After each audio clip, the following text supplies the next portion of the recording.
ఇగో అక్కడ ఒక పొక్లేను కొత్త చేపల చెరువు నిర్మిస్తోంది. మరి ఆ చేపల చెరువుకు పర్మిషన్ ఎవరు ఇచ్చారు? సరే ఇస్తే ఇచ్చిర్రు అనుకుందాం. ఆ చేపల్ని పెంచే విధానం ఎట్లుండాలా? దీని మీద ఏమైనా పర్యవేక్షణ ఉందా? ఈ సత్తెనపల్లి ఓటాయి గ్రామాల శివార్లలో ఇగో ఈ చేపల చెరువు దందా నడుస్తోంది. చేపల పెంపకం దందా నడుస్తోంది. సరే చట్టపరంగా చట్టబద్ధంగా ఏం చేసుకున్నా పర్లేదు, కానీ చేపల పెంపకంలో ఎలాంటి పద్ధతులు వాడాలి?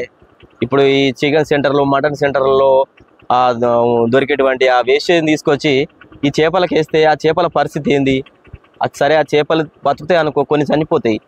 ఆ తిన్న వాటిని మనం తింటే మన ఆరోగ్యం ఎట్లుంటుంది? ఫ్రెండ్స్, ఇక్కడ ఇగో చేపల చెరువులు చాలా ఉన్నాయి, ఇంకా కొన్ని కొత్తగా కడుతున్నారు. ఈ చేపల చెరువులు చూసిల్లా, ఎదురు పెద్ద దందా నడుస్తుంది ఇక్కడ. ఇక చూడురి, చేపల చెరువుల దందా నడుస్తుంది. వీళ్ళు చికెన్ సెంటర్లలో వేసి దొరకబట్టుకొని వచ్చి ఇక్కడ వేస్తున్నారు.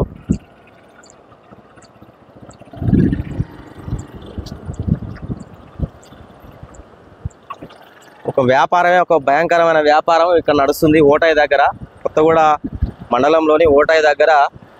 ఇగో ఈ చేపల చెరువులు, ఈ చేపల చెరువులలో చికెన్ సెంటర్లు, మటన్ సెంటర్లో దొరికేటువంటి వేస్టేజ్ని తీసుకొచ్చి ఇగో చేపలకు వేసి వాటిని పెంచుతున్నారు. వలలు కట్టారు ఇక్కడ.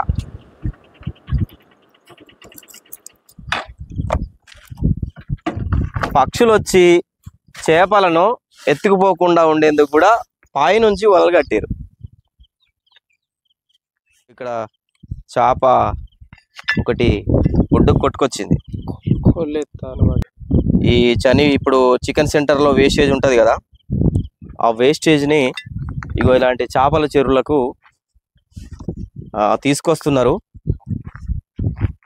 ఇగో కోడి ఈకలు, ఈ కోళ్ళ ఈకలు, ఇగో అవన్నీ అవే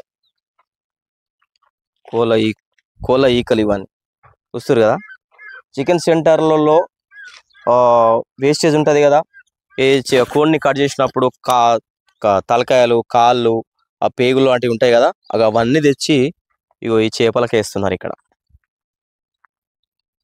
అట్లా అది వేయడం వల్ల ఆ చేపలు తింటే ఆ వాటిని మనం తింటే అవి ఆరోగ్యానికి మంచిది కాదని చాలా మంది నిపుణులు చెప్తున్నారు, వైద్యులు కూడా చెప్తున్న పరిస్థితి ఉంది. అయినా కూడా వాటిని ఏమి లెక్క చేయకుండా చేపల పెంపకమే ప్రధాన ఉద్దేశంగా ఏది చేసి చేపలు పెంచాలి, అమ్ముకోవాలి, వ్యాపారాన్ని డబ్బులు సంపాదించుకోవాలి, ప్రజల ఆరోగ్యం ఏమైపోతేనేమి అన్నట్లు ఇక్కడ వివరిస్తున్నారు.